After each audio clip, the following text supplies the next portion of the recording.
morning, everybody. Welcome to the Department of Medicine Grand Rounds. I'm Adrian Wagg. I'm here on behalf of our chair, Dr. Kassam, who's undoubtedly lounging somewhere online. We have a veritable smorgasbord for you today with 4 speakers to discuss EDI Matters, raising awareness of bias within the CaRMS interviewing process for general internal medicine. Before we begin, I'd like to respectfully acknowledge that we are located on Treaty 6 lands, a traditional gathering place for diverse indigenous peoples, including the Cree, Blackfoot, Métis, Nakota Sioux, Iroquois, Diné, Ojibwe, Saulteaux, Anishinaabe, Inuit, and many others whose histories, languages, and cultures continue to enrich our vibrant community. We have 4 speakers in a different order from that which I'm about to tell you. Dr. Lindsay Bridgland, she's a general internist at the University of Alberta Hospital. She's the program director for the General Internal Medicine Subspecialty Residency Program. She's a keen interest in international health and equity, diversity, and inclusivity initiatives. She's had several opportunities to contribute to medical education overseas and to ensure these valuable experiences are available to residents and trainees. And she's been an excellent and proponent of EDI and a great contributor to the working party in the Department of Medicine. Now, Dr. Nabil Mitha is a PGY4 in the General Internal Medicine program at the U of A. He completed his BHSC and MD at McMaster University in Hamilton, Ontario, and moved to Edmonton, where he completed his core internal medicine training at the University of Alberta. Dr. Dominic Mudiayi is he completed his training at the Cumming School of Medicine in Calgary. Ooh. He then completed core internal medicine training and general internal medicine training, subspecialty training at the University of Alberta. He's a clinical lecturer at the University of Alberta Hospital, and his interests include patient safety and quality improvement initiatives. And finally, Dr. Jennifer Ringrose. She's the current division director for general internal medicine and the former general internal medicine subspecialty program director. Welcome to all, and I hope you'll find this a most engaging and entertaining presentation. Jennifer, over to you. Thank you very much, Dr. Wagg, for the introduction. A few years ago, one of our GIM residents, Dr. Nazia Sharfudin, was talking to me about equity, diversity, and inclusivity initiatives that were occurring in medical school admissions. We started thinking about our own CaRMS process and how we could improve awareness of bias as it pertains to the CaRMS process. Sorry, I forgot to disclose my conflict of interest. I'm the only one in our group with a conflict of interest. And that was supposed to be my first slide. And I will say that Lindsay, Dominic, and I started this work in 2021. And then we were very fortunate to have Nabil join us for the CaRMS iterative process in 2022. So I'll hand over to Nabil. Hopefully this works. Yeah, perfect. So I just want to thank Dr. Ringrose for that introduction. I want to acknowledge too that conversations around equity, diversity, and inclusion can be quite challenging conversations to have sometimes. And so, we will talk a lot about surveys and data today, but also about things that might personally affect people in this audience. And I know there's a lot of people online too, so thanks for showing up. So as part of this conversation, I think we should establish a few norms, including practicing inquiry, noticing when we're judging ourselves or others, challenging ourselves and being honest with ourselves, and acknowledge when we make mistakes and be able to call them out. I hope that we can also acknowledge when we're taking up too much space, make space, and take space. So as part of this presentation, we'll be reviewing the importance of examining institutional processes to reduce systemic biases directed at equity-deserving groups. We'll provide an overview of the GIM subspecialty program's work in identifying and addressing institutional biases in the CaRMS application process, and then highlight some of the work done by the U of A programs in addressing EDI in the CaRMS process. We'll then discuss some of the challenges that we've encountered in EDI quality improvement and research initiatives, as well as our future directions. And I'll start off this presentation with a quote by the American novelist David Foster Wallace, who passed away in 2008. He had this essay entitled, "This is Water," and I think it really sets the stage for some of the issues we'll be talking about today. So in it, he says, there are these 2 young fish swimming along, and they happen to meet an older fish swimming the other way, who nods at them and says, "Morning, boys, how's the water?" And the two young fish swim on for a bit, and then eventually one of them looks over at the other and goes, "What the heck is water?" So the point of this fish story is merely that the most obvious, important realities are often the ones that are hardest to see and talk about. And I hope that we can reflect on this as we talk more about these issues. So for those of you who don't know, our project really focuses on the applicant selection process in the GIM subspecialty program. And this goes through this process called the Canadian Resident Matching Service, or CaRMS. So essentially every year, medical students and residents in programs like internal medicine or pediatrics, they'll submit their applications to the centralized portal. And essentially the portal will distribute it to residency programs who will go through a file review process and then offer interviews to candidates. And so the candidates go through the interview process, and then they eventually will rank their kind of preference in order as the programs will rank the candidates. They submit this to the centralized portal, and this algorithm will essentially optimize candidate program pairings, and then the results are released nationwide at a specific date and time. And so if you look at this process from start to finish, bias can really be introduced at any point in this process. But we decided to focus more in our project on the interviewing side of things. And so when we're talking about interviewing and bias, we really need to kind of take a step back and understand what we're really talking about. And that often involves taking a look at the larger forces at play in resident selection, but also really deconstructing our assumptions and kind of the process that's involved. And as part of this, I want to talk about one fundamental assumption we kind of make that permeates all of this discussion, but something we don't often think about. That's this idea of meritocracy, which is the notion that advancement is or should be based on performance as measured through examination or demonstrated achievement. Now, thinking about this David Foster Wallace quote that we talked about, meritocracy is something that we kind of swim in. We don't often think about it. We often assume that we're selecting the best candidates. But in reality, sometimes we need to take a step back and really think about what that means. What do we mean by best candidates? And what exactly is merit? How is the water? Thinking back to this quote. So meritocracy was actually coined in 1956, and the person who coined the term actually meant it satirically. And that's probably because they never really thought of meritocracy as something that could be fair and achievable. In reality, we live in a society where human beings, and what we define as merit and what we define as meritorious behavior are really just socially constructed phenomena. And so we need to carefully ask, how do we define best candidates? What are the qualities and the achievements we look for in candidates? And are those things affected by our own biases or by societal biases? And is there more to candidate selection than just merit alone? Now, as we said, merit can be socially constructed, and so it's not unreasonable to assume that it's shaped by social biases. So the attributes that we define as important and how we perceive those attributes in specific candidates can all be affected by this. And that can be personal biases that we carry around, but also related to institutional biases, which are inherent tendencies of a process to support particular outcomes. Now, institutional biases don't have to be intentional things, and they can be unknown to everyone participating in the system, and yet have fundamental impacts on our culture and our assumptions when we're selecting candidates. And it's important to recognize that institutional biases and personal biases don't always affect people equally. People come from different backgrounds with different life experiences.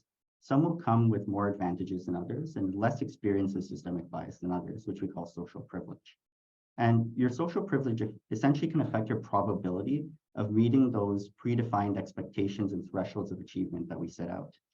And so we say that people who are on the receiving end of oppression or systemic disadvantage over time are said to belong to equity-deserving groups.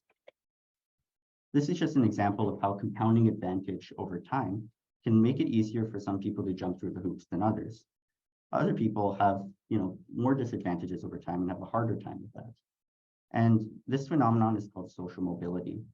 Now, when we're thinking about the merit of a candidate, we need to think about the background as well, and how compounding disadvantages over time should be factored into this idea of merit, because some people have more difficult time than others of doing the same sort of thing.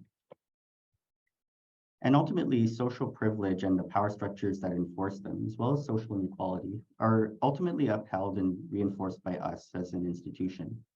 We have explicit and implicit attitudes that reinforce these power structures. And if we keep these passive attitudes and we don't question them, then ultimately that reinforces the status quo. So without intentional and active intervention, people with social and economic privilege will continue to grow advantaged in our application processes over time. And so this is where equity, diversity, and inclusion comes in. It's a more recent growing area of research and quality improvement that has been centered on studying and improving institutional processes to create and maintain systems that are equitable and diverse. So this is our active and intentional response to challenge the reinforcement of social inequality. Now, EDI helps us understand how implicit bias operates within our own institutions and uncover how existing processes may not be fair or equitable. So I want to talk about how EDI sort of impacts the interviewing process. For a very long time, we kind of thought that we were really good at candidate selection, but there was quite an issue with this in 1987 when one of the studies showed that we aren't as good as we think we are at selecting candidates. Now, there was this big shortage of physicians in Texas at the time, and so they mandated that all of a sudden 50 spots need to be added to the University of Texas Medical School right away, immediately. But they'd completed their admissions process already, and so they scrambled to find candidates and had to choose 50 candidates post-interview from the bottom of the rank list. And so they took this opportunity to study how the performance of those 50 candidates essentially compared with their top 150 choices. They compared the preclinical, clinical, and PGY1 performances of these 50 candidates with their top 150 counterparts. And they determined that there was no significant difference in performance. And so that really begs the question, why did these people end up at the bottom of the rank list? I feel that the question is quite multifactorial, but bias could have potentially played a role in that. Now we're starting to understand this a little bit more as time has gone on since 1987. In 2012, we had this study done at the Ohio State University College of Medicine on the admissions committee at the time for medical students. And so they had 140 members, and they asked the members of the admissions committee to complete a black-white implicit association test, which we'll talk about later. But essentially what an implicit association test asks you to do is to associate, positive words with group A and negative words with group B. And then we'll ask you to do that as fast as possible. And then we'll ask you to reverse that process and try to measure a difference in your response time or number of mistakes, for example. And that could be a sign of implicit bias.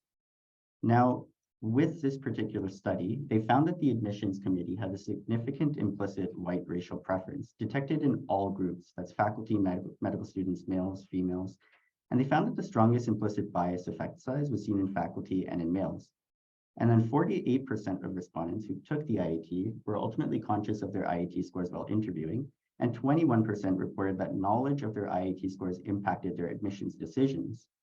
Now, was that a good thing or a bad thing? Well, who knows, but we know from the data that that 21% was enough to make a net increase in diversity in that same interview cycle.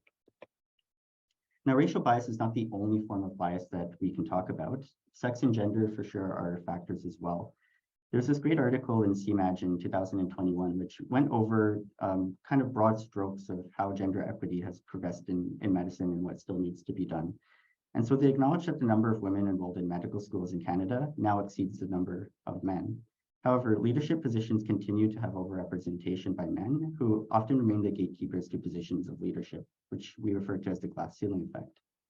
They also found that letters of recommendation for medical faculty tend to be shorter for women and include more doubt-raising adjectives. And this is controlling for similar CVs and professional status and all of those things as well. And so we can see that there's a lot of different biases in our processes that may potentially be affecting our interview process. So I'll hand it over to Dominic now, who will talk about how this background has sort of shaped our project. So yeah, thanks, Nabil, for laying out the groundwork. And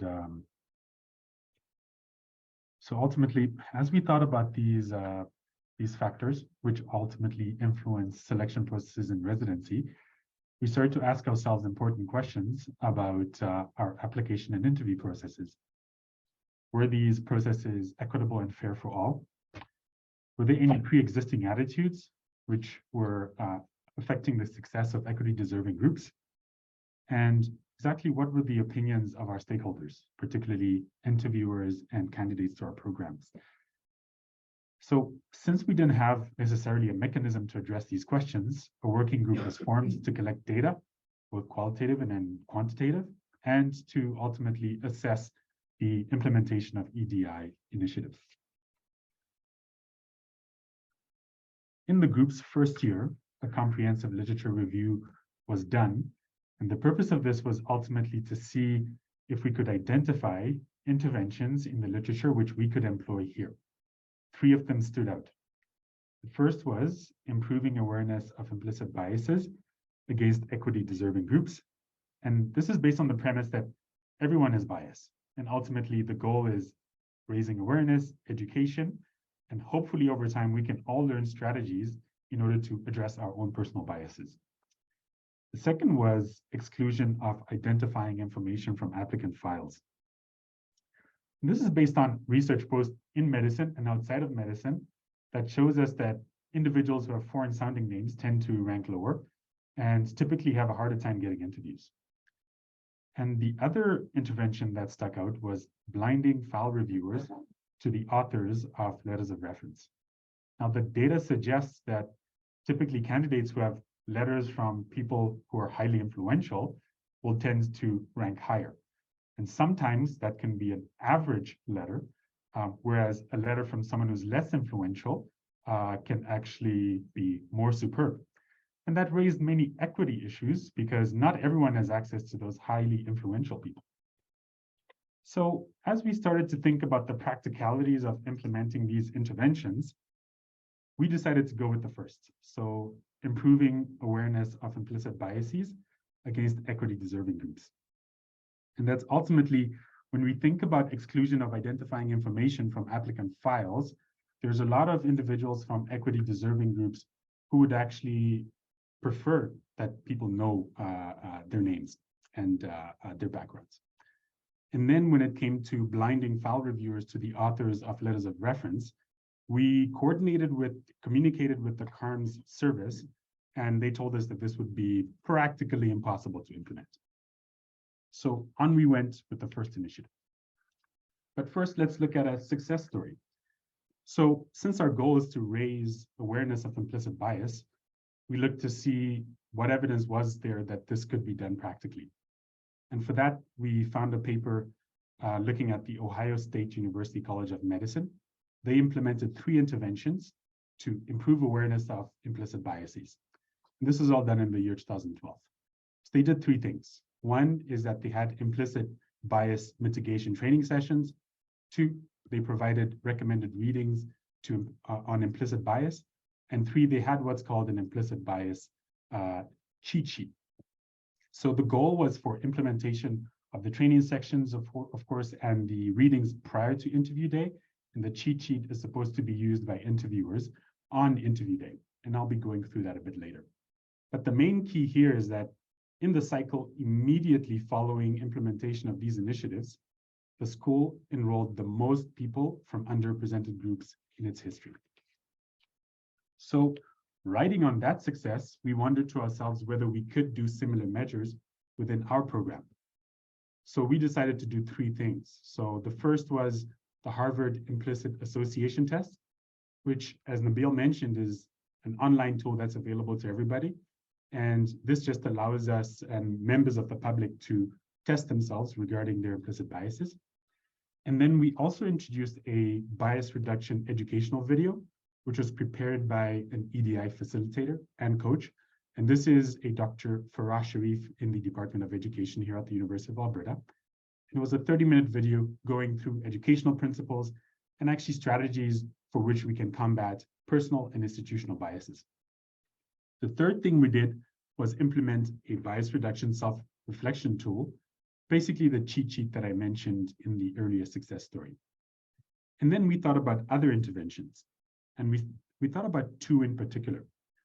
We wondered because we found some papers where they described removing applicant files, or that the interviewers did not have access to applicant files during interviews. And this is actually based on literature that shows that equity-deserving groups tend to rank higher when interviewers don't have access to their files. So we wanted to look into that. Of course, we did our best to avoid overlap from file reviewers being interviewers of the same candidates, but I think there's only so much you can do when you have 14 interviewers. And then we also implemented an EDI coach sitting in ranking meetings. Now, the important point is that they did not participate in ranking discussions, and their role was to take some notes about the discussions that were held when discussing specific candidates, and to try and give the program some suggestions about potential ways in which bias could be reduced in these discussions in future.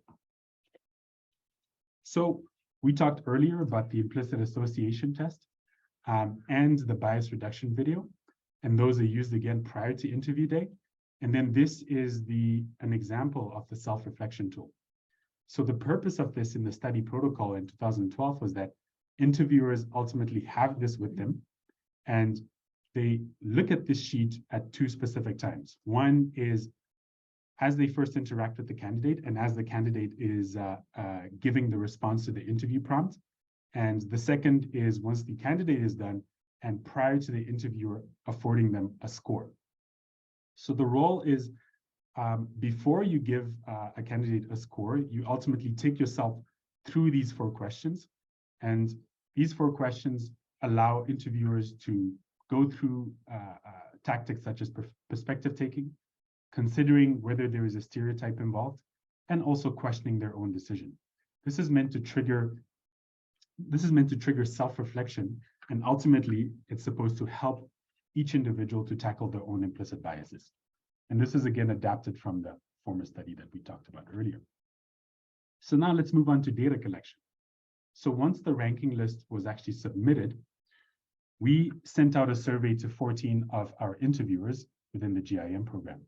The survey had 17 questions, and we wanted to gather information which is demographic in nature, but also wanted to get some feedback from our interviewers about how they felt about these interventions, and maybe get some feedback as well about other ideas that they may have had in mind. And we'll go through that. So demographically, of the 14 interviewers, 10 responded. And when we look at the spread here, we see that from a gender perspective, 60% of our interviewers were women. From a race standpoint, 50% were Caucasians, with 30% who identify as Asian, and then 20% who prefer not to say. And then when we look at position, the predominant number, 70%, were attending physicians. And the years after medical school is a rubric to see who was more junior versus more senior. And again, our interviewers were predominantly more senior. And then we look to see from our list of interviewers how they perceived all our interventions. So we started off with the implicit association test. So of the 10 survey respondents, 8 completed the implicit association test. And of those 8, 62.5% completed the race-based category of the implicit association test. That's what's shown on the diagram on the right. And then the next, which were most selected, were the gender and religion-based implicit association tests. Now we go on to perceptions. So we asked all our respondents to rate their agreement with 2 statements. One on the left is performing the implicit association test helped me to be more aware of my intrinsic biases. And 2 was performing the implicit association test should be required for all interviewers participating in the CaRMS interviews. Now, in green, you have strongly agree, and gray is neutral, and red, of course, is strongly disagree and disagree. The bottom line here is that most respondents, up to 87%, felt neutral or agreed that the implicit association test increased their awareness of implicit biases, but only 50% agreed that it should be required for all interviewers. And this kind of mirrored what we found in the literature as well, because there is a general agreement that the implicit association test raises awareness, but many people who use it find it challenging about how to take it to the next level. And we'll be talking about that later. Next, we looked at perception of the educational video. So again, of the 10 respondents, 7 responded. And again, they were asked to rate their agreement to the following statements. The first being watching the video helped them to acknowledge and learn more about their unconscious biases. And second is that the video should be implemented in future cycles such that all interviewers need to do them. And here we see a more resounding support for not only the video being very pertinent, but also the fact that it should be required in future training of interviewers. And this again was mirrored what we found in literature, because a lot of studies showed that using the implicit association test on its own was not as effective. But a lot of interviewers actually preferred to have an educational component where there is interaction and an ability to learn and apply that information. Moving on to the self-reflection tool. So of the 9 respondents, actually only 7 actually said that they did not complete the self-reflection tool. And interestingly, 3 out of 4 respondents, despite this, said that it was easy to use and applicable to the interview setting, and they would have liked to see it in future settings. So that was interesting because, at the end of the day, 7 did not use it. But when we looked at the qualitative data, we got some really good feedback. And that was that a lot of interviewers found that there just wasn't enough time there wasn't enough time within each interview to refer to the self-reflection tool as much as we recommended. So as you remember, in an interview, interviewers have to listen to what the interviewer is saying, to what the interviewee is saying, think about a score, and then ultimately provide a score and start preparing for the next interviewee. And a lot of our interviewers said that maybe they needed a little more dedicated time, which is good feedback for implementation in future. And then now we'll look at some of the qualitative data that we received about our interventions. So you'll remember that we asked how our interviewers felt about blinding interviewers to candidate files. And most felt that it actually didn't influence the rating of the candidates' interviews. And some interviewers felt that the ranking process was actually much more difficult since the candidates' applications were not right in front of them. And then we also checked in about whether the EDI interventions added or detracted from the candidate selection. And most interviewers were generally supportive or felt neutral about the interventions. So our conclusions from the first phase, I think overall, as I mentioned, we implemented 3 interventions, and most felt neutral about future use about the implicit association test. And just like in the literature, a lot of people prefer to do the race-based implicit association test. And when it came to the video, people felt that this was greatly useful and wanted this to be required in future. Many of our respondents did not use a self-reflection tool, and many felt neutral and agreed that these EDI interventions should be included in our GIM application process. So the bottom line here is that we were able to demonstrate that implementing EDI interventions in this first iteration is feasible. And I think we laid a good foundation for next iterations of the project, which Nabil will touch on. Okay, thanks, Dominic, for that overview of the first phase. So in the second phase, this is really where I joined the project, and we had our first meeting kind of in August to September of 2022. And as part of that meeting, we had our EDI coach, Dr. Farah Sharif, review some of the notes from her ranking meeting and some of the things that she had observed at the time. And so we got some feedback about the language that was used to describe candidates. And in particular, there were some instances of language that was determined to be biased against equity deserving groups and especially against women. So we incorporated that feedback into our second phase, and we decided to this time expand the scope of our project and try to get the opinion of other stakeholders. So the applicants and also program directors in particular, trying to understand their perspective and what other programs in the U of A are really doing to address this. So in the second phase, we decided to continue withholding access of candidate CVs and CaRMS profiles, both before and during the interview to the interviewers. And given the fact that this bias reduction tool had already been drafted, we just decided to modify it a little bit and continue using it.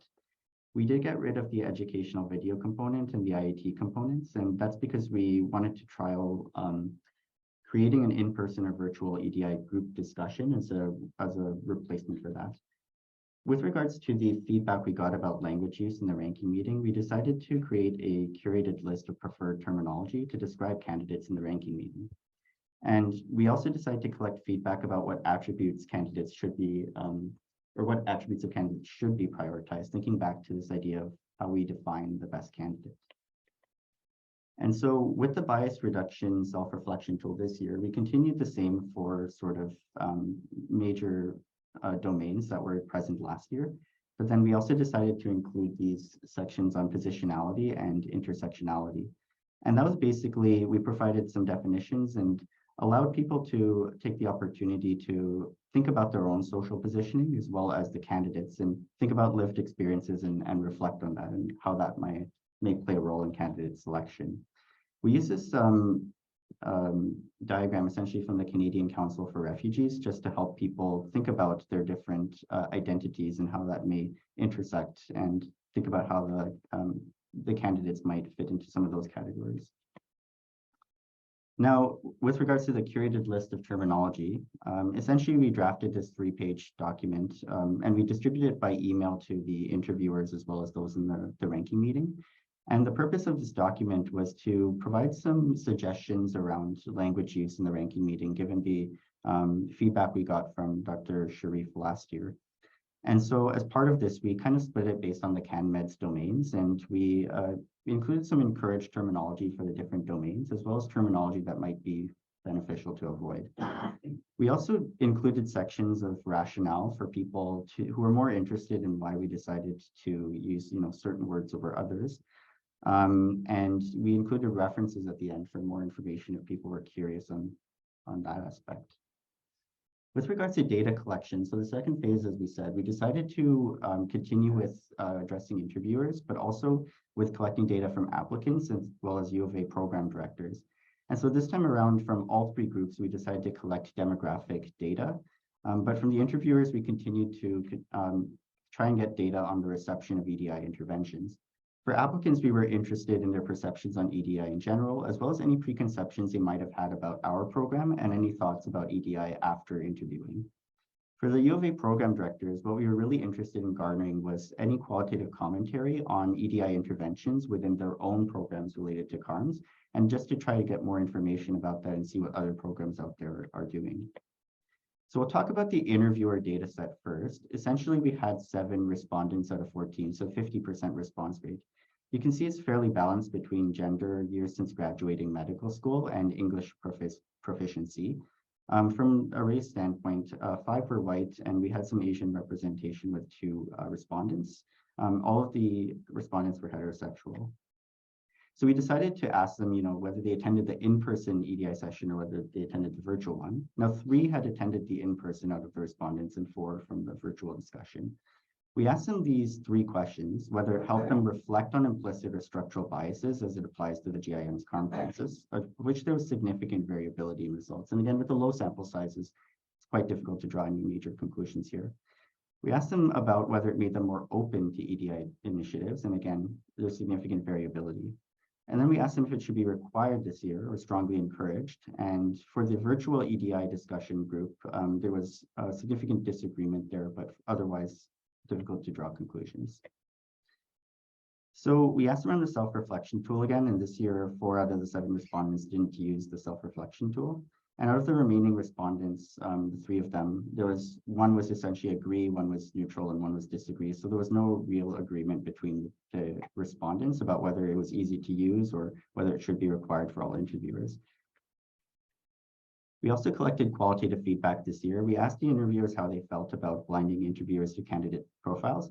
And this year, there seemed to be more uptake of that compared to the first phase, in which 5 out of the 7 respondents actually felt that this was beneficial. With regards to implemented EDI interventions, most of the interviewers this year responded that they were a bit uncertain about the impact of EDI interventions this year. And some had felt that the focus on EDI and language use detracted from candidate selection, and others had voiced that they were a little bit confused about the focus on terminology. There was, however, unanimous agreement that the file review process should be weighted about 75% and interviews 25%. That's to say, a lot of them felt that the file review should be weighed more than the interviewing process. And so from our interviewer data set, we were able to say that most of the interviewers really voiced uncertainty around the interventions.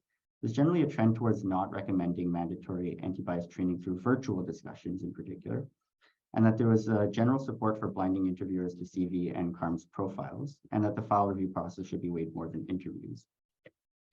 In our second phase as well, like we said, we decided to collect data from applicants, and the response rate was a little bit lower. We had 7 applicants fill out the survey, so 20.6% response rate. You can see that there's a skew towards women filling out the survey, as well as heterosexual individuals, as well as a fairly good balance between those who were inside and outside of Alberta. We asked them mostly for qualitative information this time around. So we asked them if they had any perceptions of implicit or explicit biases in our program before interviews. So essentially any preconceptions you might have had about our program. And all of the respondents didn't voice any concerns around that.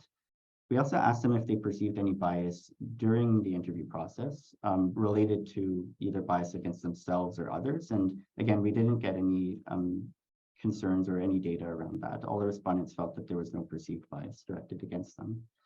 And then we asked them about whether their opinion about EDI changed at all after attending the interviews at the U of A. And we had 2 respondents comment that they were pleasantly surprised by inclusion of EDI in at least one interview question. And one of the 7 respondents actually voiced that this inspired them to bring similar initiatives to their home institution. We also asked a more controversial question, trying to garner opinions on whether we think candidates should be allowed to self-identify as belonging to equity-deserving groups, or whether that should be totally blinded to all the interviewers during the application process. The candidates brought up some good points. They generally were supportive to initiatives like blinding to photos or even names if possible. But they also felt that blinding would be difficult given the small number of applicants within our specific program. Some of the candidates also felt that it was appropriate to have the option of self-identifying, while others voiced that it wasn't. So there still remains significant controversy in this question. So when we're looking at the applicant data, what we can see is that no respondents this year, at least from the 7 who filled out the survey, felt that there were any preconceptions about bias within the program or identified bias during the interviewing process. Some of the candidates were pleased to see that EDI questions and interventions were included, and there was general support for reasonable blinding interventions from the candidate side of things as well. Now, with regards to your ability to self-identify within an equity-deserving group, that still remains something that's controversial and split even amongst candidate data. And so overall, with the interviewers, we can kind of draw the conclusion that withholding access of interviewers to applicant CVs and CaRMS profiles before and during interviews is a supported intervention, while there remains otherwise uncertainty about some of the other interventions in our project. The applicants generally had good reception of EDI questions in the interview process, and also didn't have any obvious perceptions of bias or identified bias from their side of things. So now I'll hand it over to Dr. Bridgland, who will talk about our program director data set. Thanks, Nabil. So in the 2022 CaRMS cycle, we sent out surveys to collect both demographic data and opinions from University of Alberta residency program directors. Associate program directors were also permitted to complete this survey, but we asked that only 1 survey per program be completed. So we received 17 responses out of the 61 programs that we sent the survey to, which is about a 28% response rate. So in terms of demographics, you can see fairly equal number of women and men filled out this survey. It was primarily white individuals who responded of heterosexual orientation. Most of the people that responded had been out of medical school for greater than 10 years. And we had the most responses from medical specialties, but we had some responses from surgical and psychiatric and other programs. So one of the questions we asked was, to what extent are programs incorporating or considering bias in their CaRMS processes? So out of 10 respondents, at least 6 programs have considered various bias reduction processes. Some of the smaller programs expressed that there's difficulty in establishing diversity in their interview panels because they don't have that many individuals to recruit to do the interviews.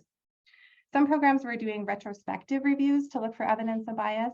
Some had implemented things like the bias reduction education, similar to what we did, and or they required the implicit association testing. Some programs were using increasing transparency in their interviews by using multiple medical interviews or using formal scoring systems for the candidates' interviews.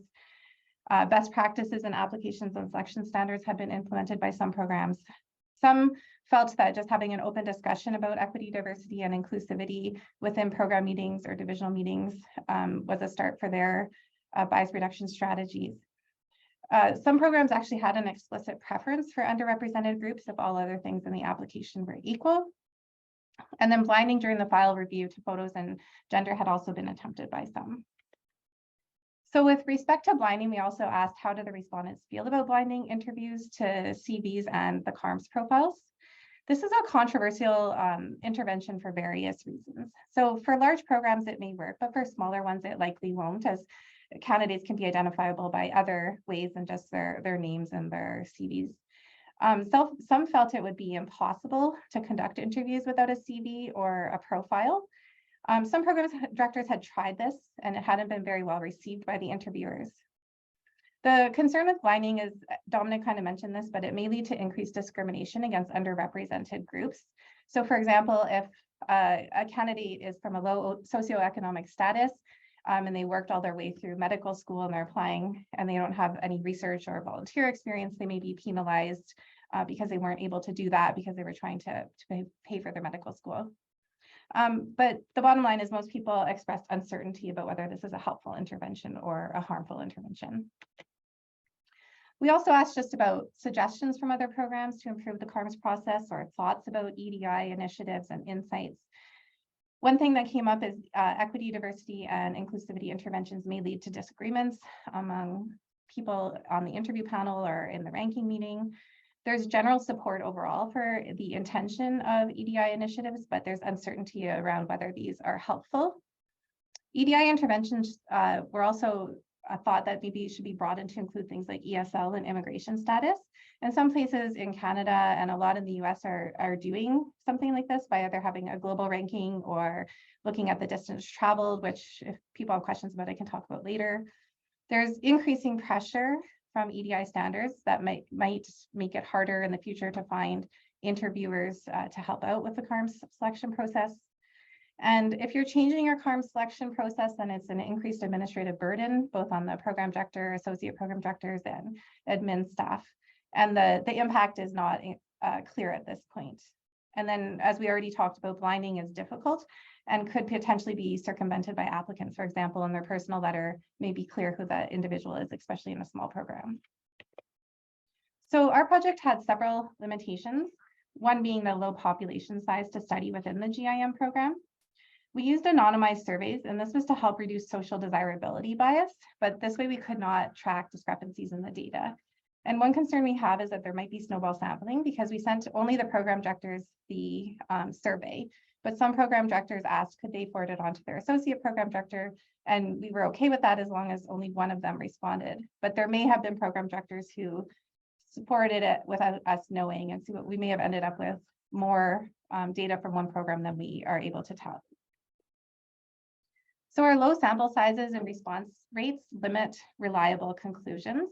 There's a large non-response bias because we missed a large group of people who potentially could offer valuable opinions.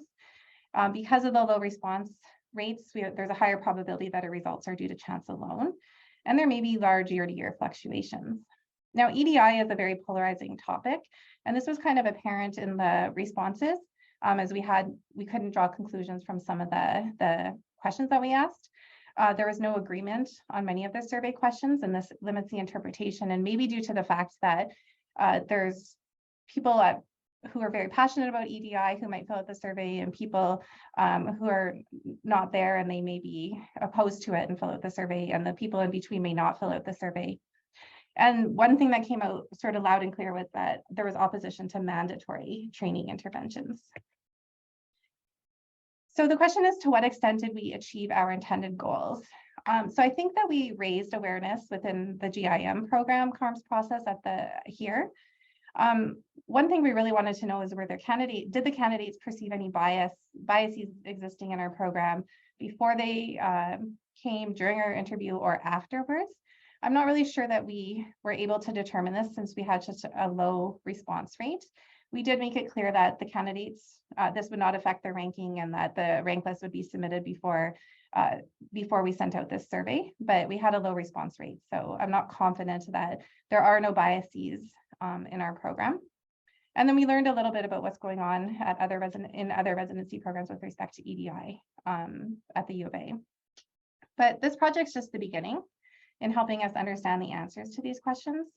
It's really about creating processes to integrate EDI principles into our CaRMS interview processes. And our goal was primarily to increase awareness that personal and institutional biases exist. Reception and engagement remain challenging. Participants may feel that implicit biases and institutional biases do not exist. Implicit biases are personal or moral failures. Some are worried that if we start focusing more on the presence of biases, that the institutions might crack down on certain individuals. And biases are thought by some people to only exist in a handful of bad apples. And so why do we need to change things if it's only a few people involved with these biases? So to conclude, I will pass it over to Jen. Overall, our hope was to raise awareness, and we are very humble in this process and realize that we have a lot of work to do. We hope to develop a toolkit where we can perhaps share what we've learned with other programs and continue to refine our own process. The overall goal is that we believe if candidates feel whole and seen and heard, that they will trust their environment and that the environment will feel safe for everyone. We still have lots of work to do, and we're part of a much larger network of initiatives that are ongoing, and we hope to learn together to improve the overall process and be aware of the biases that we all have. So with that, maybe we can all come up and answer any questions that are. Thank you very much. I found that a real journey. I started off by thinking, great, there's clear recipients, stuff we can do. And as you went through, I realized that actually the water in which we're swimming is more of a mire. And there's so much to do. And I was really impressed by your call to action. And I would encourage everyone out there listening to contact the team here and see what they can do to get involved in this kind of work and try and improve the rep of the whole system, essentially. We have a few questions. The categories of gender, race, and sexual orientation presented on the slide today are lacking categories, such as other besides men and women. Were these categories included in the study and just not presented in the summary slides today? Well, I don't know who would like to take that one, but sure. I suspect this is probably referring to the implicit association test, where interviewers had the choice to pick their chosen implicit association test to complete. And if you go on the Harvard Implicit Association Test website, you'll note that there's many different categories. And what we showed was what our interviewers picked. And when you look at the data from typically North American data, the tests that were chosen by our interviewers are actually replicated in the data. There's definitely a role, I think, for people to do more of the tests. It's challenging with implicit association tests to tell people what to do because you want it to be a voluntary exercise. But definitely the recognition and that the note is well taken, and that maybe there's a role for exploring that. Yeah, and I think it was maybe referring to the graphics for our demographic. So like the program directors or the applicants. So we had those categories, but correct me if I'm wrong, Nabil, but the people, we didn't include anyone where there were no responses. Yeah, maybe I can speak to that. Yeah, so in our initial like actual surveys, we included things like, non-binary status and the ability to say like rather not say or to opt out, right? So we tried to include as much as possible in that. But given the size of the graphs and how much we had to fit on the slide, we just curated it to like if there was 0 responses, we just omitted that from the graph.